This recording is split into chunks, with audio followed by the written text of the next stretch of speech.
academic, you are probably not in academia for the money, but probably because you are very passionate about your research project. And it is such a pity, in my opinion, that lots of people are leaving lots of opportunities on the table to spread the word about their research or about their passion project. And I would like to change this today in this video. So if you're interested, then stay tuned and watch until the end of the video. So far in academia, the most common way to spread the word about your research was to either go to conferences or to publish a paper. But both are actually a little bit old school on their own and not necessarily very efficient, and you don't reach many people. And it is such a pity that people are not leveraging social media, particularly Twitter, a little bit more. I know social media are a little bit frowned upon or looked down upon by lots of researchers, especially older researchers, to be honest, but I am sure it is going to be the future because it has so much potential. So let's be some of those people who jump on the train early on and gain as much experience and also as much reputation as possible, while most people are leaving those opportunities on the table. I have developed lots of methods, particularly for Twitter, to grow an engaged audience that is interested in what I have to say. And actually I was able to grow my audience to about 18,000 people in less than a year. So my methods really work, and also all of those people who have shown my methods see similar results and see that their audience is growing fast and that their audience is also interested in what they have to say. So I can really recommend that you're watching until the end of the video, because I will be showing you 3 ways to amplify your voice and amplify the reach of your research through social media, particularly through Twitter. And also on this channel I have lots of content like this, where I show you how to increase your reach, especially through Twitter, how to take control of your career as a PhD student. So if you are not yet subscribed, then be sure to subscribe to my channel, because I realized 70% of my viewers are actually not subscribed, and we need to change that. So what you want as a researcher is probably first to have people read your publication, and second of all, have people cite your publication. Probably this second goal is probably your most important goal, and I will show you how to do that. Actually, you're not necessarily directly in control whether people read and cite your publication. What you're in control of, though, is how many people will see your publication and how many people will remember your publication. And those are the things that we are going to be using heavily in order to get more reads and also more citations. First and most importantly is that you will get an engaged following. I've already said it many times that you need people to interact with your tweets or with your posts on other social media platforms, because this is showing those social media platforms that whatever you have to say is interesting and they will show it to more people. So I won't get into detail about how you get an engaged following. There are definitely methods that are also definitely working, because I had many people replicate my results and using my advice.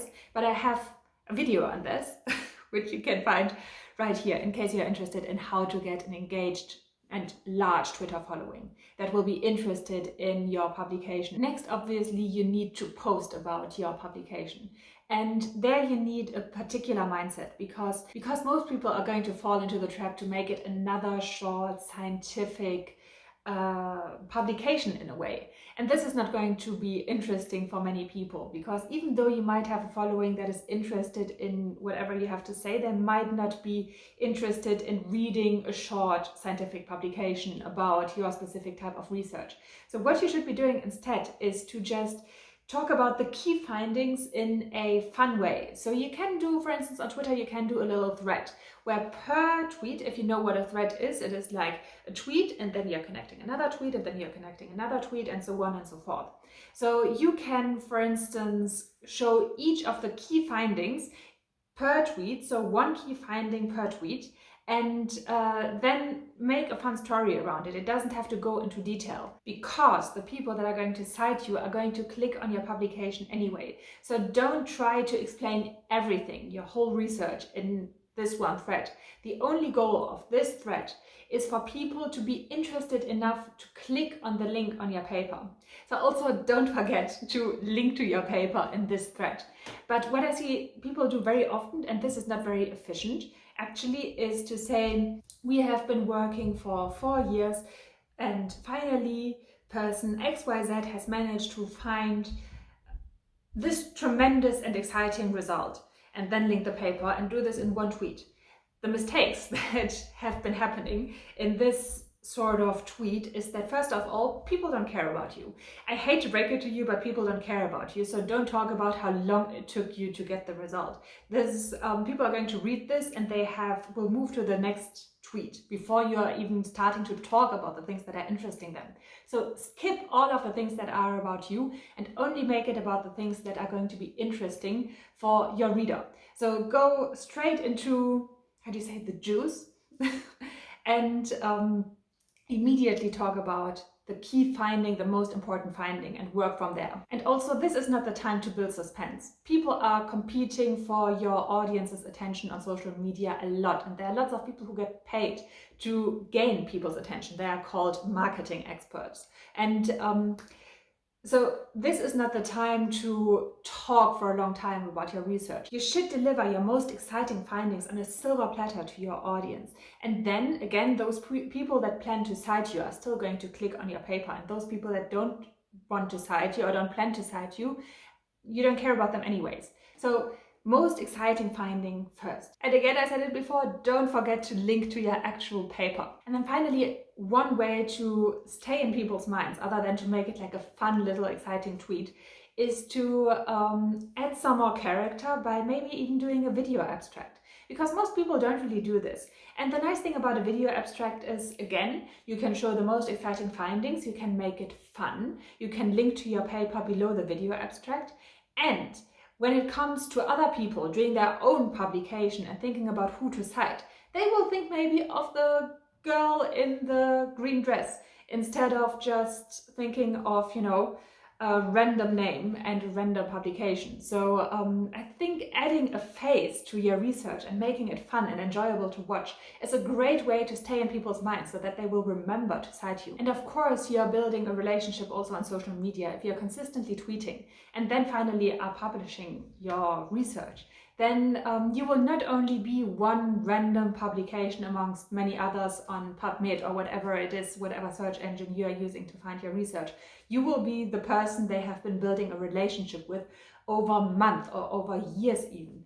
So it is a lot more likely that they are going to read it out of interest and that they will remember that you have been writing whatever it is that you have been writing. So it is another great way to stay in people's minds and to get people to read your research. And now I'm actually very, very interested. So let's give this whole concept a little trial, and maybe in the comments below, describe the most exciting findings of your research paper, and then also link to the paper below, because you never know who is reading it. Maybe this is going to direct also more traffic to your paper, which will also maybe lead to more citations. So don't miss out on this opportunity.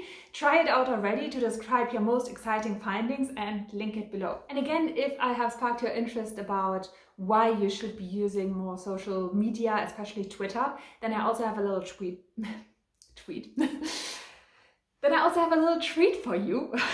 I call it my 3-step tweet formula, and the purpose of this 3-step tweet formula is to grab people's attention and also to get more engagement. So in case you're interested in it, I will link to a link below, and then you can just put in your email address and get the formula sent straight to your email inbox.